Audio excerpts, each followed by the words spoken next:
Bonjour et bienvenue sur la chaîne de Crazy Little Craft, je suis Elise alias Nelveatchan et aujourd'hui je vous propose un tuto pour réaliser des petites enveloppes pour les étrennes de Noël. Cartes cadeaux, chèques, espèces, enfin billets tout simplement. Donc ici c'est un prototype fait sur une base A4 et les deux suivantes que vous allez voir ont été faites avec une base papier scrap 30,5 par 30,5. Je vais vous montrer tout ça dans les détails avec les mesures. J'ai préparé à l'avance des petits personnages mis en couleur ou des cadeaux, des sapins, etc. sur les fichiers de découpe silhouettes vendus séparément par rapport aux planches avec un contour de 0,5 mm, donc la moitié du 1 mm prévu. Je commence avec une base A4, donc ici je récupère la moitié d'un A4, là où j'ai fait mes découpes, autant tout utiliser et ne rien gâcher. J'ai découpé donc à moitié, 10,5 cm, et dans du papier motif de taille scrap, eh bien je vais venir découper cette fois une bande de 10 cm de large. Donc là vous voyez bien, il y a 5 mm de différence. Sur mon papier de structure, je viens faire des repères, un premier à 5 cm, puis un deuxième 12,5 cm plus loin. Il va me rester à peu près 12,1 cm. À partir de ces repères, je vais venir plier mon papier. Donc moi je m'aide d'une planche de pli, enfin d'une... oui c'est ça, pour tracer les plis. Généralement, ça fait des plis bien droits, après c'est tout à fait réalisable sans. Donc je viens plier ma structure, je fais ça proprement de préférence. Je vous ai pas dit, mais là c'était un papier de base, c'était un papier d'imprimante DCP en 200 grammes, ou 210. Voilà, donc on voit bien qu'il y a moins... Le grand volet est plus petit que la base interne de l'enveloppe, c'est fait exprès pour faciliter le pliage. Dans mon papier à motif, je viens faire pareil des repères, donc un premier à 4,5 cm, un deuxième 12 cm plus loin, et un troisième à 11,6 cm. C'est un peu bâtard, mais c'est comme ça. Cette fois, je ne plie pas, je viens découper. Donc pour découper, je commence par les plus petits morceaux, parce que c'est plus facile quand la surface de découpe est grande. Si vous les faites en dernier, vous allez galérer un peu plus. Comme j'ai fait mes repères dans la continuité et que ce papier à motif a plus ou moins un sens, eh bien je vais pouvoir conserver ce sens-là dans le positionnement de mon papier à motif. Donc tous mes rectangles découpés ont finalement 5 mm de moins que ma structure, ce qui me permet de les centrer et d'avoir à peu près à l'œil 2,5 cm tout autour de chaque papier à motif. Sur les papiers de mes extrémités, je viens arrondir les angles, donc je le fais sur le papier à motif, mais je vais également faire cette opération sur le papier de structure. C'est plus doux, moins brut.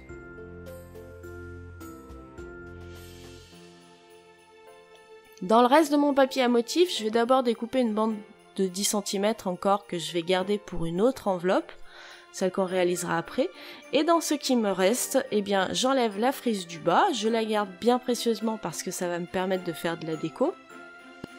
Pas sur cette enveloppe mais une autre. Et puis j'ai découpé un rectangle de 12,3 cm de large à l'intérieur de cette chute. Dans ce rectangle, je repère la moitié dans le plus petit côté. Et alors j'ai pas de mesure précise, je ne me souviens plus de combien ça mesure, mais bon finalement peu importe. Et je viens découper donc ce rectangle de 12,3 cm dans la longueur. Je garde bien ce morceau là de côté et je conserve l'autre avec ce qu'on fera sur l'autre enveloppe pour avoir l'autre côté du motif. Je prends deux dies ronds, un plus petit que l'autre. Avec le petit, je vais venir découper un cercle dans mon papier à motif. Donc là, de ce côté pour l'enveloppe qu'on est en train de faire. Et puis, je prévois directement la deuxième enveloppe. Et cette fois, je retourne mon papier pour avoir une meilleure finition. Dans le même papier que ma structure de base, je viens découper cette fois un plus grand rond. Et maintenant que j'ai tous mes cercles, eh bien on va pouvoir commencer à faire un peu l'assemblage.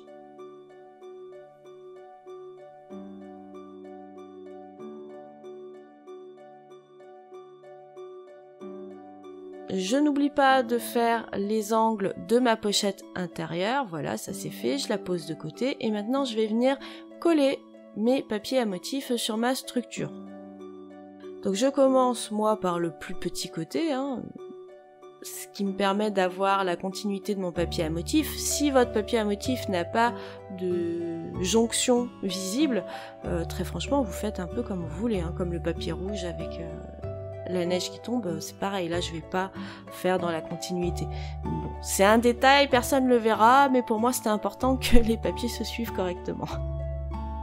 Voilà, donc j'ai collé et centré tous mes morceaux de papier de ma structure sur l'extérieur de ma structure.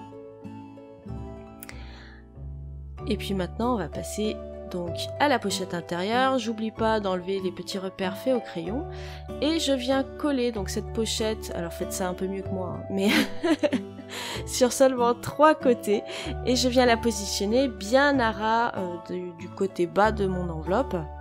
Comme ma pochette fait 12,3 et non pas 12,5 de large, et bien du coup ça me permet d'avoir juste entre les deux plis, comme ça ne vient pas embêter le pliage de mon enveloppe.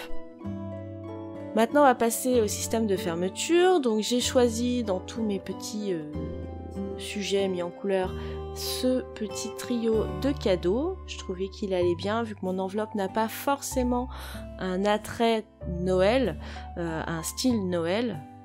Eh bien je peux me permettre de mettre des couleurs un peu plus acidulées, un peu plus différentes des couleurs de fête habituelles. Donc je viens y mettre de la mousse 3D, je le colle sur mon petit cercle et je prépare la mousse 3D sur mon petit cercle.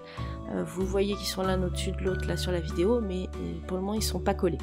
Je viens sélectionner mon texte avec la bannière qui lui correspond. Vous voyez que j'ai encore les autres bannières, les autres textes que j'ai de l'autre côté de mes blocs acryliques, puisque je suis en train de les faire en série à ce moment-là.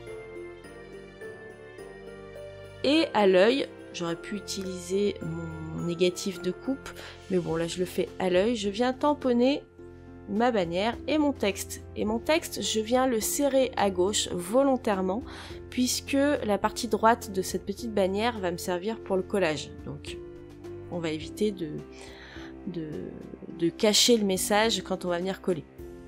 Vous voyez là j'utilise une autre frise d'un autre papier que j'ai gardé précieusement et je viens en faire une petite bannière également. Je coupe en queue de poisson et là pareil sur une autre chute de papier, ce qui me permet de faire des petits embellissements facilement et pour avoir un joli petit rendu. Maintenant que j'ai préparé mes petits embellissements, eh bien je peux retirer la protection de ma mousse 3D et je viens coller, donc en essayant d'être à peu près aligné par rapport à mes cadeaux. Donc là j'y suis allée un peu violemment, mais bon c'est pas grave, je repositionne et je continue de coller les divers morceaux de papier. On va pouvoir maintenant coller ça sur le plus grand rond et je n'hésite pas à remettre de la colle là où il y a du papier pour que tout soit bien collé correctement. On centre au milieu du rond si possible et là je vais m'aider pour la colle. Je marque 2 petits repères en essayant à l'œil de centrer un peu par rapport au cercle et sur la moitié où il y a les petites bannières, je viens mettre de la colle. Alors je mets un peu moins que la moitié pour être plus à l'aise et pour ne pas risquer de coller mon système de fermeture. Et je positionne et je colle en essayant d'être relativement centré sur la hauteur de l'enveloppe. Voilà, je fais adhérer la colle, bon il y en a pour pas très longtemps, j'attends une petite minute pour être sûre, et c'est bon, mon mécanisme de fermeture est terminé. Ça ne se voit pas besoin d'aimant, pas besoin de scratch, enfin bref, pas besoin d'éléments un peu coûteux dans le scrap, surtout si vous voulez en faire beaucoup. Donc c'est vraiment une solution que j'aime beaucoup, que j'avais déjà réalisée il y a très longtemps, je sais même pas si je vous l'avais partagé, mais bon, c'est quelque chose que j'aime bien. Je vous conseille aussi d'amorcer le système d'ouverture pour les gens qui n'ont pas l'habitude, c'est plus simple. Dans une base de papier scrap, maintenant 30,5 par 30,5, je vous mets donc les mesures si vous partez sur ce type de papier là. Donc j'ai fait encore un repère à 5 cm et un repère cette fois à 13 cm et normalement donc il me reste 12,5 cm et bien entendu j'avais découpé une bande de 10,5 cm.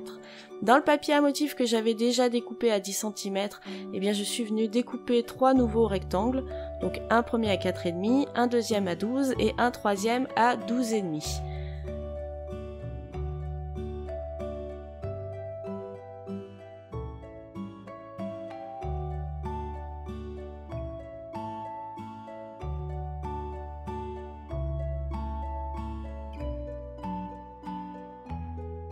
Bon, je vous ai épargné la reconstruction de l'enveloppe, hein, on l'a déjà fait une fois, et je vous montre le résultat, donc cette fois avec une enveloppe qui est faite sur une base craft et non pas sur une base blanche, donc c'est quelque chose d'un peu plus traditionnel là pour le coup avec le lutin, mais que j'aime beaucoup.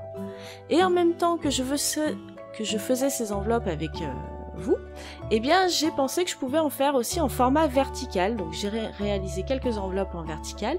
En voici une, donc sur une base de papier rouge, du coup j'ai mis du papier blanc à l'intérieur pour que les gens puissent écrire plus facilement. Ma petite pochette intérieure fait non pas cette fois 12,3 mais elle fait 10,5 de large. Et pour le système de fermeture, c'est exactement la même chose, à la différence que mes petites bannières, mon texte, sont posées à l'horizontale et non plus enfin comme sur celle de droite quoi. Ça me permet également de mettre des textes un peu plus grands. Donc voilà pour les 3 que j'ai fait à la verticale, donc je vous remontre un petit peu toutes ces enveloppes. Et puis j'en ai encore réalisé 2 autres verticales aussi que je vous mettrai en fin de vidéo en photo. Donc voilà pour toutes les enveloppes horizontales. Oui.